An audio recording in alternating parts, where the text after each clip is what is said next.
Odisha plus खबर ही सुकांत कुमार नायक आम ओडिशा नवीन Odisha programme है यहाँ सफल रूपे सरकार को योजना अनुजाई सफल रूपांतर कराला आमर बहुत गुटे अच्छी योजना अच्छी जोटा कि पंचायत स्तर में कार्यकारी हो 200-300 लोक भत्ता होबे कि नुआ भत्ता भी 70 जनकर आसी पंचायत स्तर में दिज्व दुईटी बस स्टॉप हो कल्याण मंडप सुविधा करा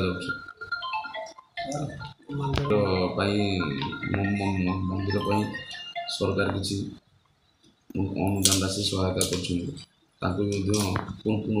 पुनरुद्धार से